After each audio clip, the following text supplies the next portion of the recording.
Hi, and welcome to the Adoption Roadmap Podcast Special Edition. Your dream is to become a mom. My dream is to help you get there.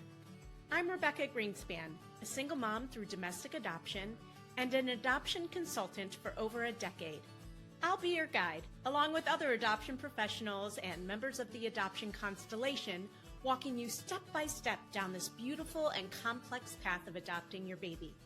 When I was going through the adoption process, I had no idea what I was doing, what I needed to know, or more importantly, who to trust. Well, after helping hundreds and hundreds of families grow through the beauty and complexity of adoption, I've learned more than a thing or two, and let me tell you, it's not always rainbows and butterflies. This isn't just another podcast sharing adoption stories, but it's for you if you're genuinely committed to diving in with an open heart, eager to learn everything there is to know about adopting a baby so that you can show up for yourself and your child in the best way possible. This podcast is for you if you're ready to put your newfound knowledge into action. Adoption isn't for the weak of heart, and it certainly isn't done when your baby gets placed in your arms. If that's what you think, I'm afraid you're living in La La Land.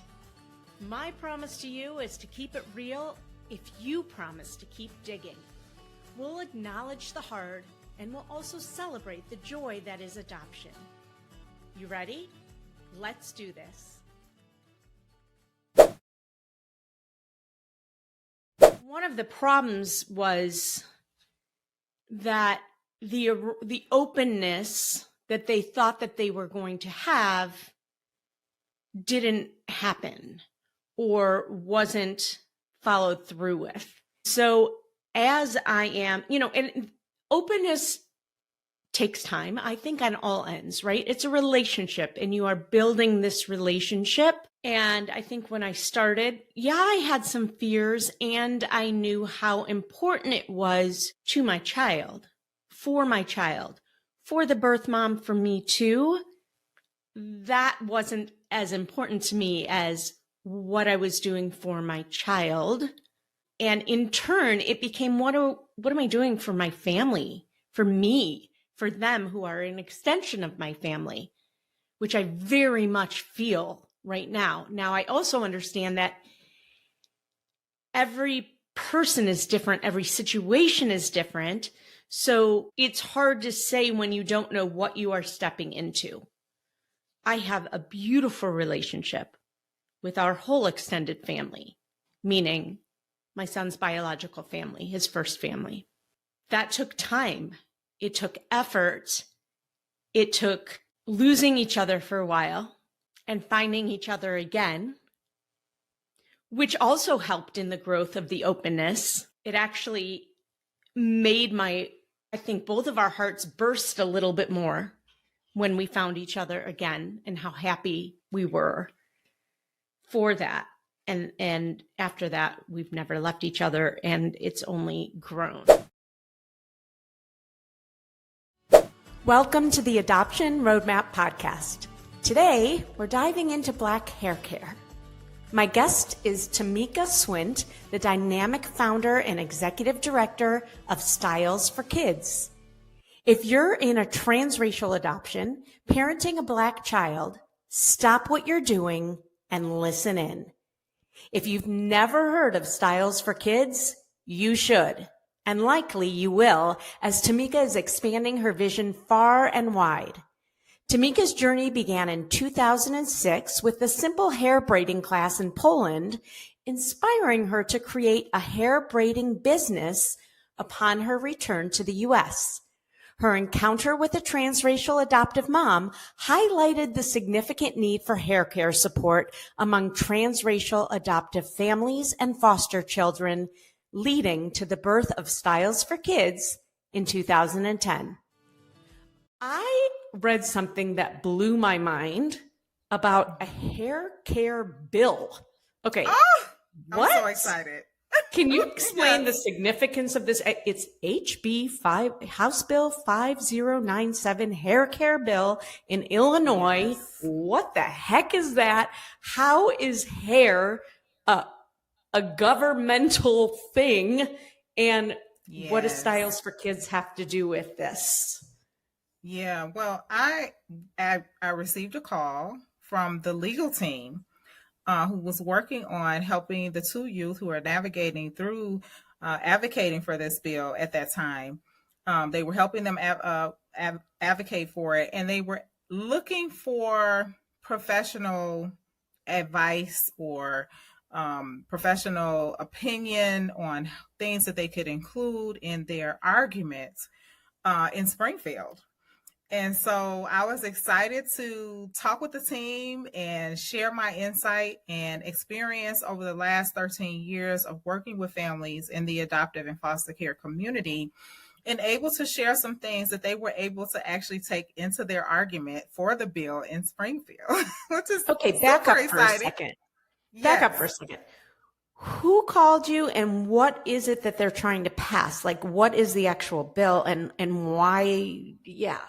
Do you know all of that? So HB 5097 is a bill that allows every child in foster care to have a hair care plan. And that hair care plan has to be developed in consultation with the youth and take into consideration their preferences and how they would like to have their hair styled and done. And it also advocates as part of the bill that the parents have to learn, right, and take an interest in making sure that their child's hair care needs are met, right, and the child has a say, which is just amazing. This is that they have brilliant. Yes, it is so brilliant, and it was started by two young women who are foster youth, and they just were sick and tired, of there not being anything to advocate for children in care whose hair care needs were not being addressed.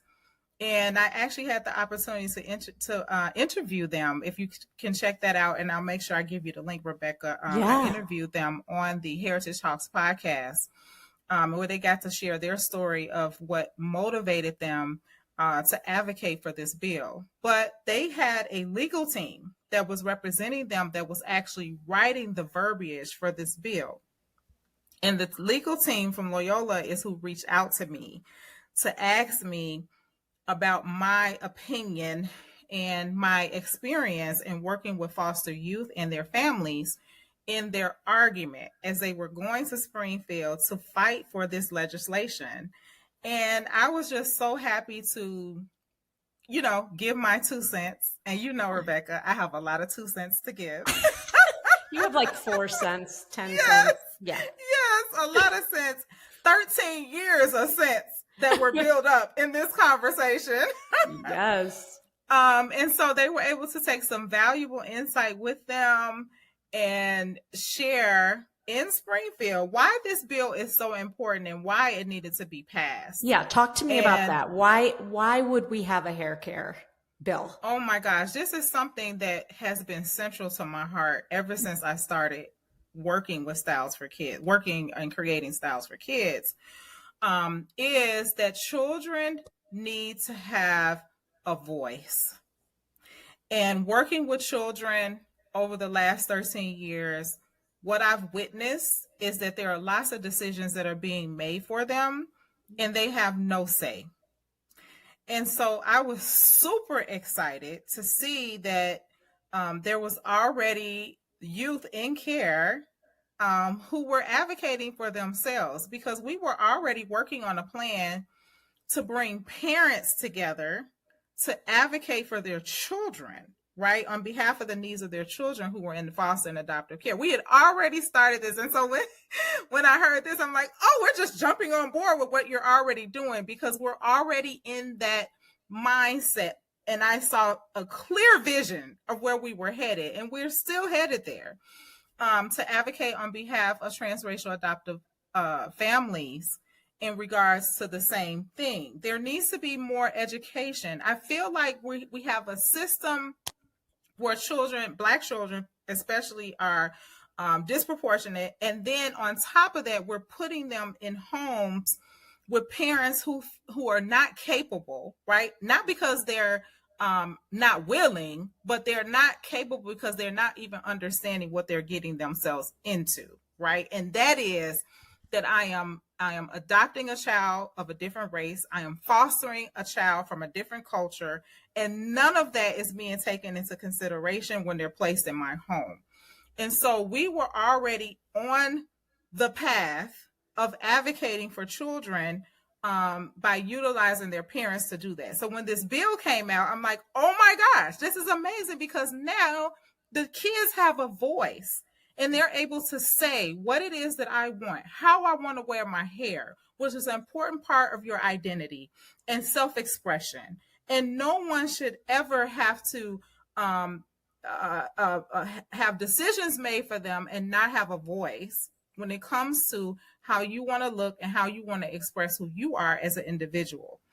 All of my experience in working with transracial adoptees who are adults now, what they say is that they didn't have a voice. And because they didn't have a voice, it's impacted them as adults, where I can't even speak for my own needs or concerns. And people think it's just about hair. It's so much deeper than hair. Hair is just the sounding board or where it starts from. And then it goes down into all these other issues that children are struggling with. Peer pressure. We're struggling with self-image. We're struggling with that sense of identity. We're struggling with the sense of connection to our culture. We're struggling to try to find our place in the world. And so hair is a central part of that, because it's the first place where we learn how to express and develop that in life. And so if you're not able to do that, then it impacts every other area. And so what the bill is doing is giving children the right to be able to have a say, which is the most important part of this bill to me.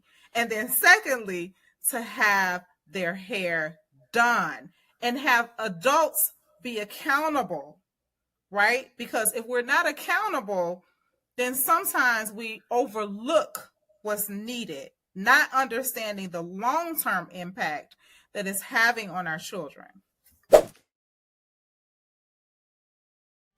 Welcome to the Adoption Roadmap podcast, where we guide you every step of the way on your adoption journey. I'm thrilled to introduce our guest, Lucrece Bundy. Lucrece is not only an experienced adoption attorney, but also a passionate advocate for families navigating the complex world of adoption. Originally from West Africa and now a longtime resident of Omaha, Nebraska, Lucrece has dedicated her career to helping hundreds of families successfully adopt children. Lucrece founded her own adoption law practice in 2016. Her deep commitment to her faith and her clients led her to identify a significant gap in the information available to prospective adoptive parents. Information that, if known, could save them thousands of dollars and years of heartache. So before getting your home study, which is officially the first step, I'd love to work a little backwards. What are some of the consequences if you don't invest in resources first? Yeah, so what I've seen with, hundreds of families over almost a decade of practicing law and also just, helping families through the adoption process is that they make a lot of costly mistakes when they just jump into the adoption journey without first taking the time to kind of examine or understand what the process actually is going to be like, what it's going to take, the step-by-step process that they need to actually, go through to do their adoption. So actually, one of the biggest mistakes that families make is to do their adoption home study first. I advise my families that the first thing they actually need to do is understand all the different options available to them. I mean, you have to know what's available. You have to know the pros and cons of each. You have to know the cost of each before you even dive into your home study, because your home study is tailored to the type of adoption that you choose. So I actually teach my families, don't just dive into your home study because everybody's telling you to. Take the time to really understand what your options are, the pros and cons of each, the cost of each, so that once you pick, international adoption or foster care adoption, newborn adoption, you are confident that that's the way you want to grow your family, and then you can invest in that path and go down that path. Yeah, I couldn't agree more. And also, even, you had mentioned starting before the home study and doing all these things. And the home study is only good for a year. Yeah. So if you start your home study and then figure out, oh, I actually want to do this, or, something changes in what you originally thought, or you even start working with a consultant, right? Which we'll maybe talk about later, but you've already wasted so much time with your home study that you could have saved before, and maybe saved yourself from renewing the home study, which costs a lot of money. Absolutely. And I'm surprised all the time. There's so many families that come to me and they're dead set on domestic newborn adoption. Yeah. Because, I don't know, that's just what they heard on social media and they just think that that's the best way to go. And after we start working together, a lot of my families have changed their minds after they actually understood the pros and cons and, like foster care adoption, for example. There's a lot of confusion around that. People think they have to be foster parents first. But once they understand, adopting from foster care, some families actually change their mind and they decide, you know what, in this season of our lives, we really want to give a safe home to a child who's already looking for a family. We're well suited for that.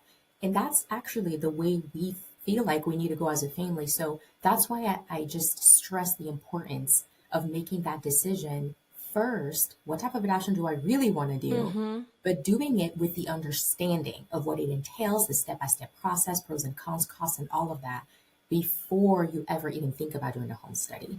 Yeah, such a good point. Yeah. So when I think of adoption, there are some big buckets that I can think of. And I'm wondering what your thoughts are on resources for each of them. So if it's okay with you, I'm going to kind of throw out some of these buckets that I think of. Is that all right? Yeah. Awesome. So the two biggest setbacks that I think of fall under financial and emotional. If that's true, and you also believe that, are there resources that can potentially help with both of these big buckets? Oh, yeah. I mean, I think for the emotional piece, when the families understand what to expect, it actually really helps to calm them down. I feel like it's like with anything in life, when okay, this is what's expected of me, you don't have to worry and wonder what's going to be my next step. What do I have to do next? Or you already know what's coming and you can prepare for it. And so as far as the emotional piece, I really encourage families, again, you want to take the time to understand, like you need like a bird's eye overview of the process. That way you're not wondering, okay, if I call the caseworker and I do this, then what happens? And what if I call the agency? And what if they don't answer back? All these questions you have. When you have a bird's eye overview of what the process should look like, for you, then it really reduces that emotional angst that a lot of families have starting the process and really just not knowing where to start, what to do, what to expect.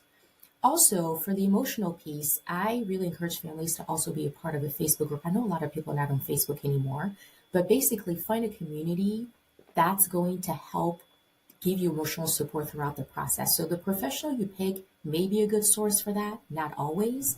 I usually recommend people making sure you have family members, friends who you can call and say, this is what's going on. Help me, pray for me, if you're a believer. But that support helps so much to know that somebody knows what you're going through, that they care, and that you can actually just share with them what's going on and get that emotional support.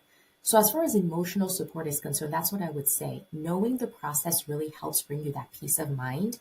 And then having people in your life that you can talk to, that's not just the professional you're working with, but other people that you can talk to. And even other parents that have adopted before that can tell you it's going to be okay. We've gone through this too. Just really helps you to know, okay, I'm not alone. They've gone through this too. It's going to be okay. So that community, I think, is really important for families, for the emotional. Can the dream of adoption become a reality without breaking the bank?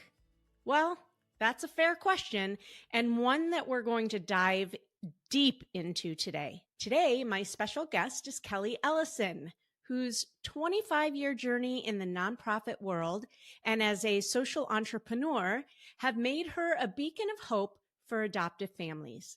In fact, For the past 10 years, Kelly and her team have assisted over 5,000 prospective families navigate the financial challenges that they experienced along their journey to parenthood. And she is here to share some practical tips and strategies on how you can afford adoption with us today. Can you share any common myths and practical steps to overcome them using your programs? Probably the first myth is I'm going to get grants to pay for all my adoption. That's probably the first and biggest myth. Okay, yeah. No, you're not. Sorry. Mm-hmm. You're not going to get grants to pay for all of your adoption. A foundation does not want to pay for all of your adoption. Uh-huh. Kind of our formula is a third, a third, and a third. So a third of it is your own money. A third of it is going to be loans and family gifts. And a third of it is going to be grants and fundraising. And it's very often we'll have people that will say to us, I'm not taking a loan out for my adoption, dig their heels in. I'm not doing that. I don't want to borrow money. Okay, that's perfectly fine. So then you need to adjust your formula. So then you need to do more fundraising. Another myth. What was the second third again? There was family and what? So it's a third of it's your own money. Yeah. That's part of the contribution. A third of it is going to be loans and family gifts. Loans and family gifts. So Yeah. A loan is different than a grant. So Right. A loan would be from a bank, credit card, family member, credit line, Okay. credit card. We Mhm. don't, 401k, 403b. That's Okay. a loan. Okay. Okay. And then the last quadrant is going to be fundraising and grants. Okay. Now, you might be asking, why aren't employer benefits included in that? Why isn't the adoption tax credit included in that? Well, here's why. They're not a part of that initial funding. That's after the fact. Yes. That is going to be upon finalization. So you don't want to count money that you don't have yet. But a good rule of thumb is for those people that are like, I'm not borrowing any money for my adoption. Well, okay, that's fine. It's not our job to tell you how. It's our job to educate you. Joining me is a remarkable pioneer, not once but twice over. Picture this. A woman who has not only shattered glass ceilings in the corporate world, but has also redefined the adoption landscape with her pioneering spirit. Intrigued? You should be. Meet Linda Sexton, a force to be reckoned with, engineer turned adoptive mom, author, speaker, and advocate extraordinaire. Tell me about Out of Spoons. Oh, Out of Spoons. Yeah. So, I have to say, Out of Spoons is a term that we use in our family, and I'll explain it in a minute. But I want to say first that my children, both of them, did need help and therapy as they grew up, particularly in those teen years. Mm-hmm. So even though they were in an open arrangement, adoption is something that a child really needs to reckon with. And we found that when both of them got to be teenagers, particularly, they did need some help and therapy. Yeah. And one of the therapists that Finley was going to as a teenager had suggested this idea of spoons. And the way they described it is you only have so much emotional bandwidth to deal with something. So you may be grieving something or feeling something about it, and you can talk about it for a while. You can just let all those emotions out. But at some point, you're out of spoons, right? You only have so much you can deal with. So when I'm often out of spoons. You're out of spoons. So, if I saw that something's bothering my kids and I say, okay, you want to talk about it? They said, Mom, I'm out of spoons. And that was my signal. Just leave it alone. Now's not the time. Maybe you can come back to it later, but I am out of emotional spoons today and leave me alone. So it's just a fun sort of shortcut that we have when my kids look at me and say, out of spoons, Mom, not right now. I absolutely love that. So I'm curious if anyone listening has a phrase like out of spoons. It reminds me also of I started talking to my son, who is currently 12 and a half, about if he's out somewhere and, he's not going to parties or anything really yet, maybe some bar mitzvahs here and there. But if he wants to come home or needs me to pick him up, what's that word if he doesn't want to say that in front of his friends? Oh, And right. so we have our word, which I know is an important thing for teenagers too, to have with their families, like if they're ever in trouble or if they ever need you, like what's the word? Or if you're at a party, right, and they're like, I gotta get out of here, if you're at a family thing or something, Yeah. what is that thing that they can say to you? So that is what it reminds me of. I love it. Let's talk about your book a little bit. The Branches We Cherish, an open adoption memoir. What inspired you to write this book, and what message do you hope readers are going to take from this? Inspiration for this actually came 30 years ago, because I mentioned I was in awe of the process. And I will say that the process is hard for any waiting parents. There's no question about it. And we did have the opportunity to actually speak with a number of expecting moms. I know that's kind of unusual, and there are reasons for that. And I do talk a little bit about that in the book, but I took really good notes, because it was very interesting for me to learn about this and learn about what people thought. And I guess I had that idea in my head that, I probably need to share this one day. And when I retired, I finally sat down to share it, but I recognized that open adoption, even though it makes so much sense to adoptive parents, is so scary, right? It's a frightening concept, because you think about how awkward is it going to be to raise a child with the birth parents in the picture? Or you wonder, what does visitation really look like? And, a year, 5 years, 20 years down the road. You also might be worried about, how's my child going to react to this, that they've got, a couple of sets of parents, and are they going to get confused, and are they going to want the birth parents more than they want me? Or if a birth mom comes back and holds her baby and sees her baby, is she going to want that baby back? Right? All those myths that we have in our heads. Through your head. And I thought, there's so many hopeful waiting parents out there. I thought, I need to share this story. And so that really inspired me. And I wrote my memoir, and lots of ups and downs with getting it out and getting it published. But I will say that I learned so much from writing this memoir and researching and getting feedback that I really didn't expect. So I found out a couple of really important things. One thing is that the birth moms, especially after the visits with us, which were always so much fun and enjoyable, and we loved seeing each other. But after the visits, they would go back home, and it really opened up a lot of wounds and grief and depression, which they didn't share with me at the time. They shared with me when I interviewed them for the book, but they kind of hid their grief from us, if you will. And I learned that my children's birth parents, all four of them, really did need help and support, professional help and support and therapy post-placement.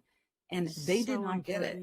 They did not get it. So important. And then the other thing that I learned is that my children, who I thought would have no adoption-related issues because we were so open, did have adoption-related issues. And then I learned that 1/3 of all children or all adolescents referred to for psychotherapy are in fact adopted. Adopted children often need help and therapy and support. So what I decided once I got the book out is that 100% of the profits from The Branches We Cherish are going to go to nonprofit organizations that provide support and therapy to birth parents and adopted persons post-placement.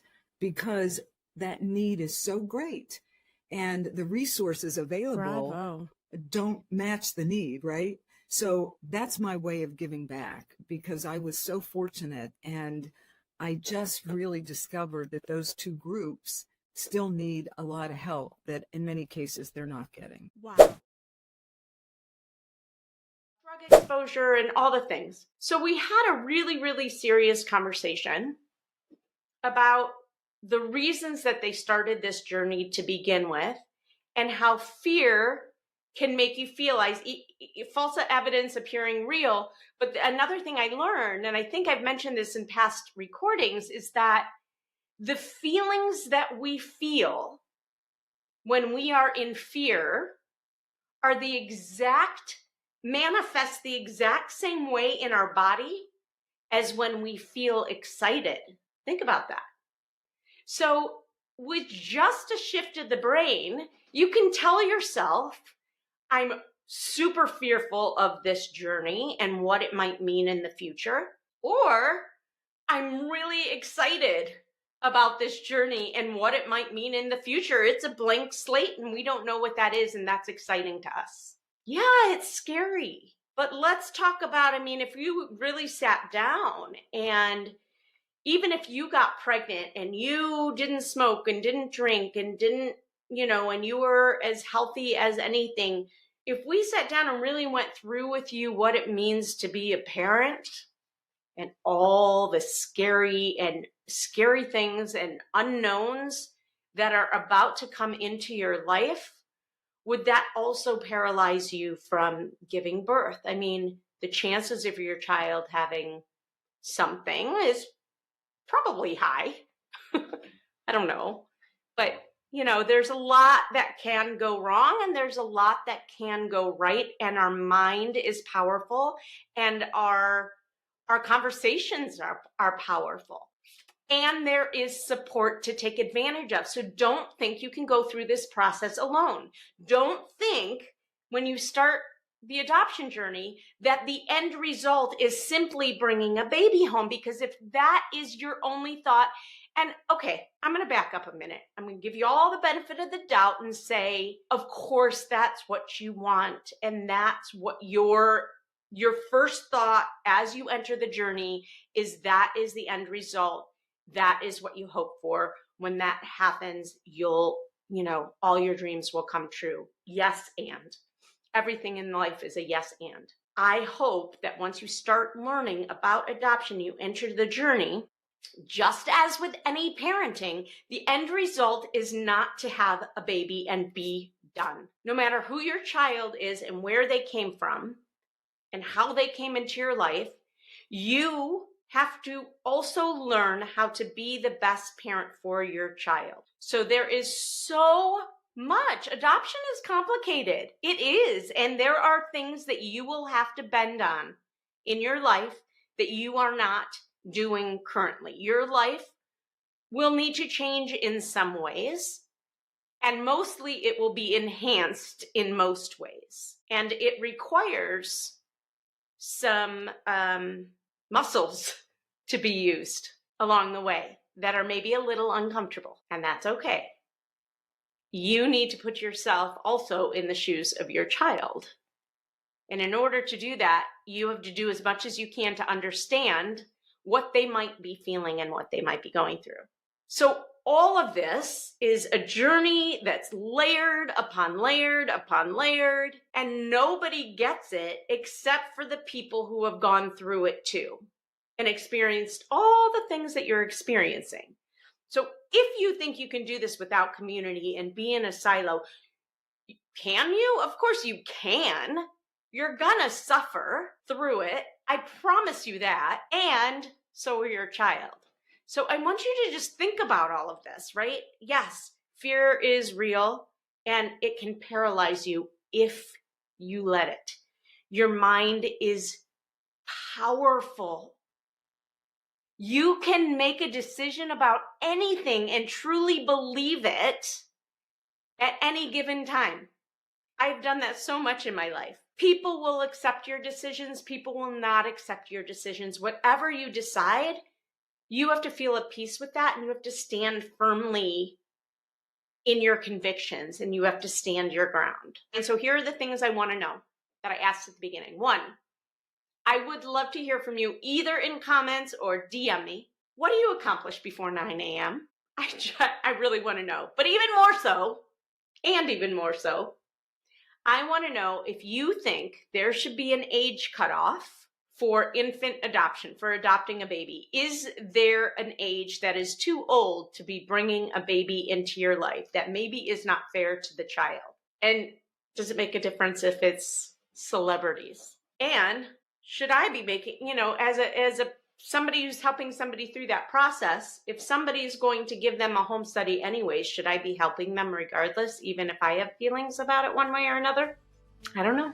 These are questions I grapple with. Providers.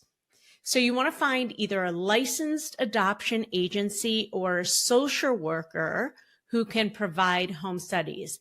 Again, it has to be in your state that you live in, and sometimes they can do throughout the state, other times just in your specific area. So let's talk a little bit about how to find the right home study agency for you. And I have 4 questions I'm going to go through that you need to ask to vet the right agency. But before we do that, let me just tell you how you can get your hands on our freebie today. Finding a home study agency is really not as important as finding the agency or multiple agencies that you're going to work with for a placement, unless it happens to be the same agency. And there's certain times that makes sense and certain times it doesn't. We're not getting into that today. You want to make sure that they're licensed to do home studies. Most agencies will conduct home studies, although not all. There are also, like I said before, some social service entities, and there are also standalone home study only organizations.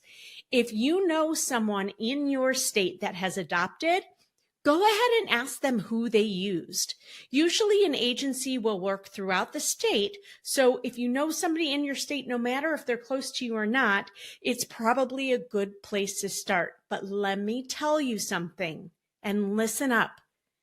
This is the one and only time you can ask other people who they used and then follow their advice.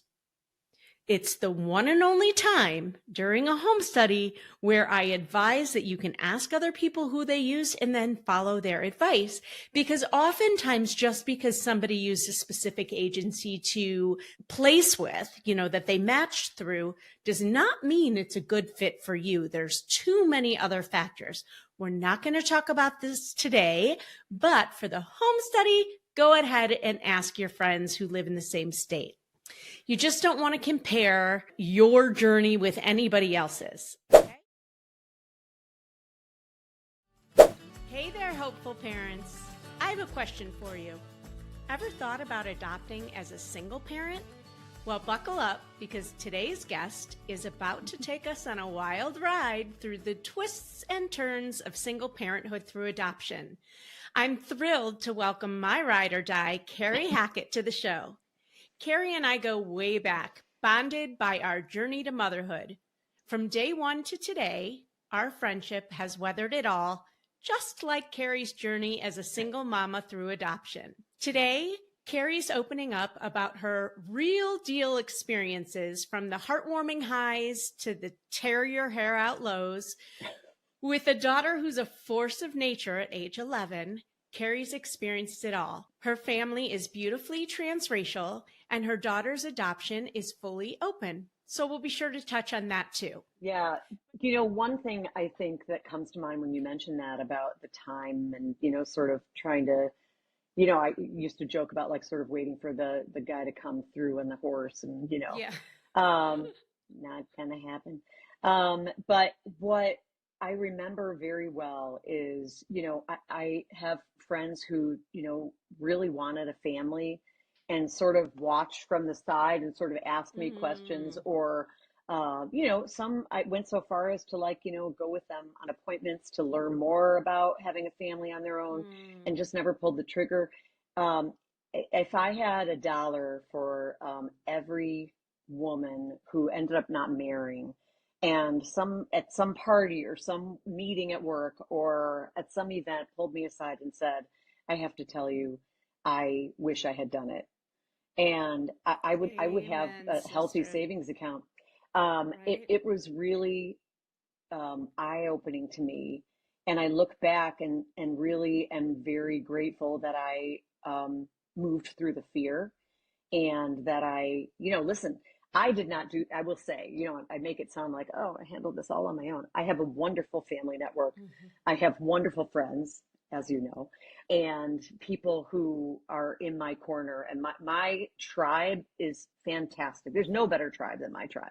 And I'm very, very thankful and grateful. And so, but ultimately you do it by yourself. And I am so thankful that I just kept pushing, because I look back, I'm 56 years old, and, Mm-hmm. I have an almost 12-year-old. I'm so thankful I'm her mom. I'm so grateful that Mm-hmm. I get the opportunity to be a parent. And, I spent my weekend of my birthday at a dance competition, and I was exhausted, but seeing her up there winning award after award for her dance and smiling and doing her hair and her eyelashes, and, it's the stuff that, You dream parents of. do. Yeah. And And it's the stuff we dream of. Yeah. yes, it was what I wanted. So that was a surprise.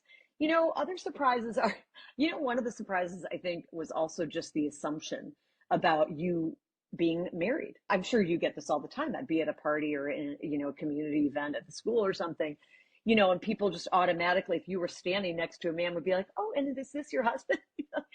No, it's my girlfriend's husband. But anyway, awkward, or like, you'd be on the playground and someone would compliment Grace, on her eyelashes or her beautiful hair or something. And they'd be like, oh, I bet daddy, doesn't want you to grow up, and we just kind of laugh. Mm-hmm. Sometimes we take the opportunity to correct, depending on the situation and how long you're Mm-hmm. talking to someone. And if you wanted to get into it, but yeah. And then, we're a transracial adoptive family. So that adds a layer, I've been called the babysitter, like, oh, are you Mm. babysitting for her? When I brought her to doctor's appointments, I'm like, yeah, Mm. I'm dragging someone else's kid to my doctor's appointment. People have flat out asked me when she was a baby, is that your baby? Like, yes, yes, she's mine. And have her like on my chest and walking through the grocery store with her, you know. Um, Oh, the things people will say or ask yeah, or want to yeah, know. And you yeah, know, I get so it. you just get used to it. And, for those new adoptive parents or those that are considering it, you get used to it. And the great thing about adopting, at least for me, I was very grateful and thankful to have adopted newborn. You have time to practice your answers while they're a baby. Yeah, So, you good can point. practice like how to answer those questions about the husband and the color of her skin and, who Mm-hmm. are you and to her and those kind of questions. You have time to practice it so that by the time they're older, and can comprehend what's happening with them, your answers are so confident that, I see with Grace, her answers are confident now when she gets them. Like, Yeah. sometimes I'll show up, like, she has a new grade every year, new kids, and I show up to a parent event and they sort of look at me and look at her and they're like, that's your mom? Like kids are funny. They just say it out loud. Hi. It just takes them a minute and then they sort of get over it. Or Grace will be like, yeah, and or Father's Day stuff, like, she'll be making something for her two uncles, and they're fantastic, and they treat her like the princess she is, and she'll make things for them at Father's Day, and kids will be like, what are you doing? She's like, well, I don't have a dad. It's just very, transparent, honest, raw, if you will, and people are sort of like, oh, okay, um, and some people actually don't even like, they don't find out that Grace is adopted for a while, and then they meet me and they're like, we get into more in-depth conversation and they're like, Yeah. oh, I just thought you had a husband, like, so some of that stuff is surprising about Yeah. assumptions people make, but you get through it. Do you think there are advantages to parenting as a single woman, as a single Mm, mom? I do. It may sound like, I don't know, it may sound kind of selfish, I'm not sure. I really like making the decisions myself. I like, and Me too. maybe it's a tad type A controlling personality possibly, but I like making the decisions on vacations. I like making the decisions about her Mm. health care. I like making decisions about how I, help her with school and what she pursues as extracurricular activities. She's a dancer, as I mentioned. Those things are, I like sort of being the one that, makes all the decisions, and I don't have to consult with anybody. I don't have to negotiate. I don't have a mother-in-law. No, Just kidding. Some people love their mother-in-law. Right. There are wonderful mother-in-laws in the world. But I don't have to deal with another family or sharing her time. Like, I obviously have friends who are married and may have ended up divorced, and this balance with another parent of sharing a kid on weekends and things like that. I just, truthfully, I have her all to myself, and it's kind of great. I remember one time when I said to Grace, like, well, maybe I'll do a little dating, you're older now. And, and she's like, no, no. Mm-mm. And I'm like, what? Why not? I mean, don't you want, like, wouldn't it be fun if I had a boyfriend or, maybe even a husband? She's like, no, I like it the way it is. Don't date. That's so nice. So, yeah, we have a nice thing. Yeah. My son always did want me to find someone, and, he wanted a daddy. Yeah. And this was pre his birth father coming into our lives, and he kind of backed off after that. He's very supportive, though, if and when I do go out on a date. Yeah. But recently, it has just like hit me like a ton of bricks that I really love our family unit of the two of us. Like, and I think it comes with, I don't know, a lot of TV shows with dysfunctional families and movies, and you see like how one parent could be great and the other parent might not be, and you just never know. And I'm not, obviously every family is different, but it just made me step back and realize, we have a good thing going. Yeah. And very blessed. I feel like he sees that as well. There's definitely a lot of positives to be in a sense of pride, right? That that we are making the choices, whether it's good choices or bad choices. Right. Listen, every parent struggles with that. But welcome back to the Adoption Roadmap podcast. Today, I have the pleasure of speaking with someone whose heart and dedication have touched countless lives over the past 26 years. Lori Shelton, an adoption specialist, has guided over 750 birth parents through some of the most important decisions of their lives. Lori started her journey answering a newspaper ad as a pregnancy counselor, unaware that it would lead her to a fulfilling career in adoption. What do you think is the biggest challenge today for birth families as well as hopeful families considering adoption? And is there a way we can better support them?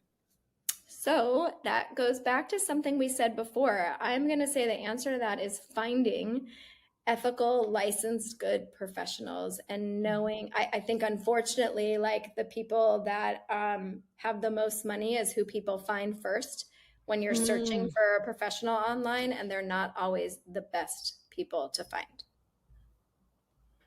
Interesting. Okay. So are you saying that that's a big challenge to finding the right places to work for, or is the biggest challenge for both moms and families? Like, how do you know who you're finding? And you're finding because people are searching, and you're searching. Yeah. It's kind of like the book I'm sure you've read, Relinquished. She talks a lot about like advertising and all of that stuff. I think that's the biggest challenge today for moms and families. And so how do we make that better? Yeah. Well, personally, I think you're already doing it by having this podcast and educating people about what's available to them. And I love that you have a voice in this space. And I think I'm doing it by being a part of Pear Tree. So, it's just getting the word out. And Pear Tree also has a great podcast too called Modern Adoption, correct? Is that what the name is? That is correct. It's called Modern Adoption with Jess and Aaron, or Modern Adoption with Aaron and Jess. I think it's with Jess and Aaron. But yes. I'll link that in the show notes too. Yes. It's also a great one. Yes. I'm telling you, these two podcasts are in my ears every time it drops. Like I don't miss. Me too. Me too. You had a quote on your LinkedIn account, which I'll link in the show notes. You can all check out Lori in LinkedIn. But her quote says, "Just when the caterpillar thought the world was ending, he turned into a butterfly." And that quote speaks a lot to transformation. So how has this philosophy, this quote, guided you personally and professionally, especially navigating the complexities of adoption? I love, first of all, that you like really dive deep into all of your questions and like researched me. I was like, wow, what a yeah, we stalk. Yes, we stalk. I would say that it really goes back to all about trust. Like, I'm a really spiritual person. And I believe there's a bigger picture to this entire process. And so to me, it's a matter of letting go of control of things that we can't control. And there's always a silver lining if you look for it. Trusting in the process, and the process, life is the process, adoption is a process. So that's kind of why I say that. And it just means a lot to me. And this is why I love you so much, because I'm the same way.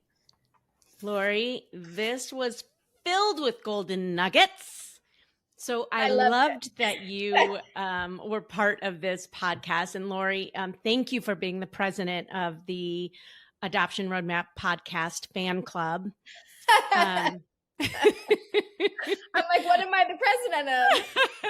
I get the best messages from you, and I really appreciate you listening to words. But do you have fears of not passing an adoption home study, maybe because of past demons or due to a medical condition you have? Have you heard about how intrusive a home study can be, or how much paperwork you'll have to complete? Well, you're in for a treat today, because we're going to get to the truth about all of this and more. I'm thrilled to introduce our guest, Amy Imber, the powerhouse behind Connecting Hearts Adoption Services. With over 2 decades in the adoption field, Amy's passion was ignited in high school when she saw a friend, adopted as an infant, reunite with her birth parents. After working in adoption for many years as an adult, Amy met her brother, who was placed for adoption as an infant more than 50 years ago. Fast forward to today, Amy Imber is not just the executive director of Connecting Hearts and the mother of 2 teenage boys. She's been the driving force since its inception in 2008. I'd love for you to share any heartwarming or memorable experiences of families you've worked with that kind of illustrate the impact of adoption in their lives. Well, so my agency has a private Facebook group for just our agency families. Okay. So every once in a while, people will ask to join our group, and they have to answer a couple questions. And if the answer, with the question, I think the only question is, did Connecting Hearts Adoption complete a home study for you? And if they say no, then obviously we don't add them to our group. Right. But we have a group of probably about 900 plus families. Wow.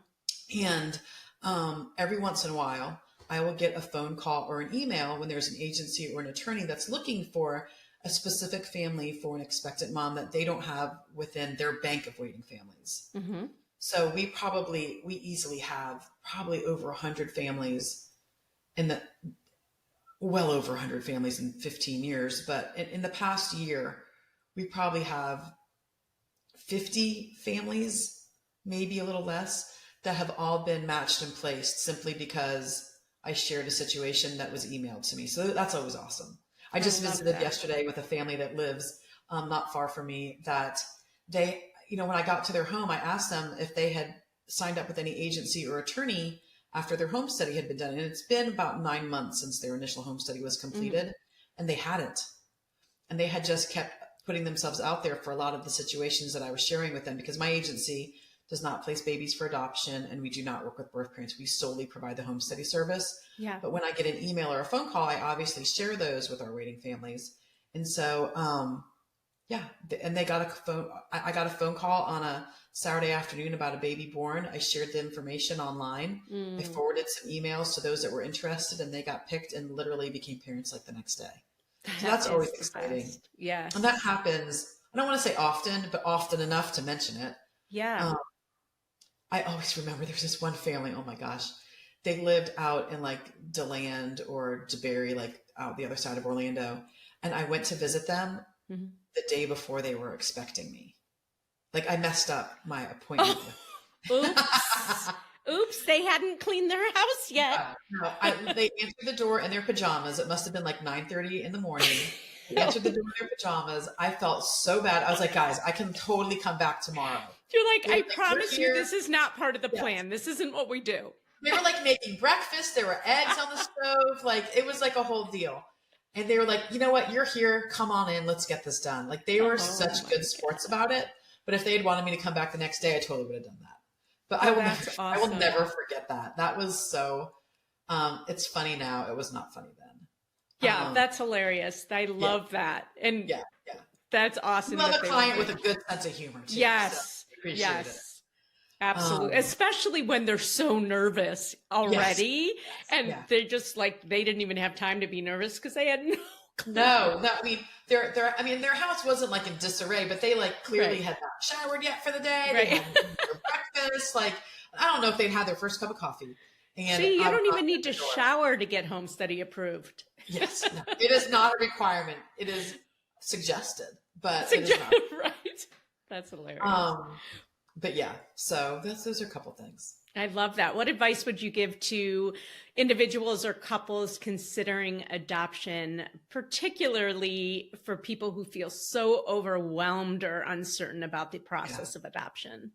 I think that connecting with other families that have successfully adopted is really important. And so I think, if you mention to a handful of your friends, we're considering adoption, because for a lot of people, this is still relatively private when they initiate the home study process. For some families, they've put it all out there, and other families are keeping it closer to their heart.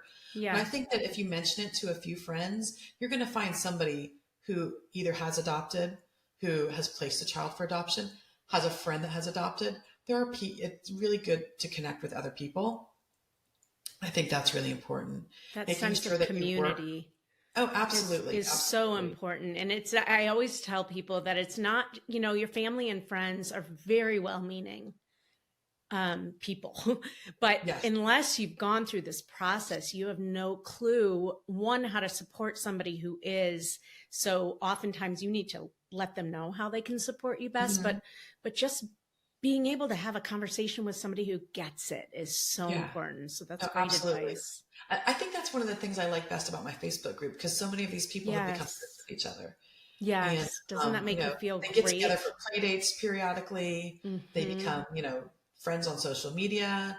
It's somebody to email or text when, oh my gosh, something's happening. I have to tell somebody, but I'm not sure who I can trust. Like, it's a great way to connect with other people. That's awesome. And especially for your community who all live in the same state, there's probably a lot of people who live near each other. That's amazing. Yeah, absolutely. And they adopt across Florida and across the United States. So it's not like, they're just adopting through my agency. My agency doesn't do that. So, there's lots of people with lots of strong opinions and that they're willing to share. That's awesome. Yeah. All right. We're going to end with some quick fire, rapid questions. First one is, what's the best compliment you've ever gotten from a client? Probably their thank you.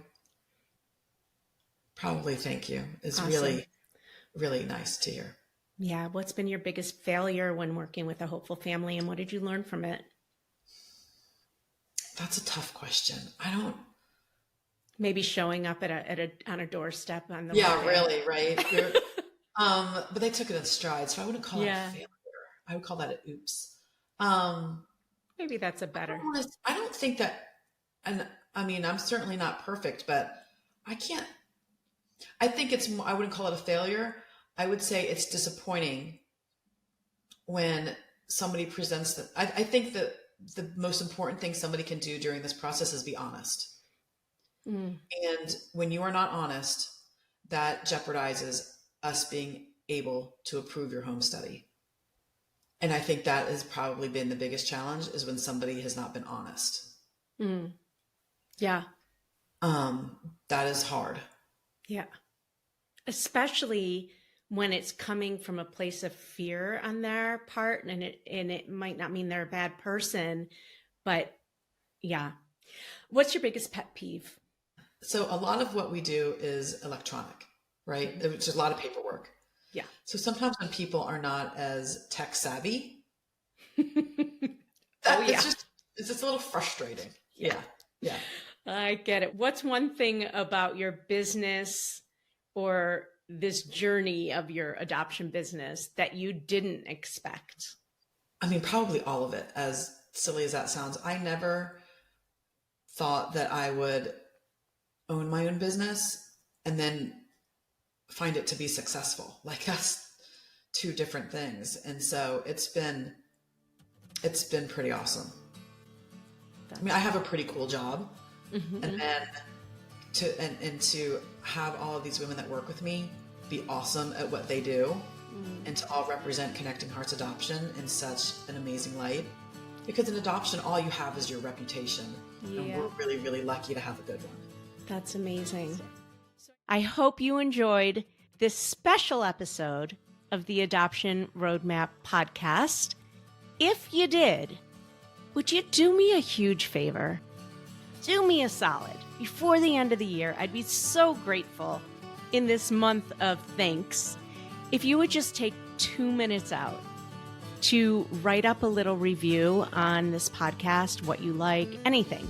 You can just say, great podcast, whatever you think.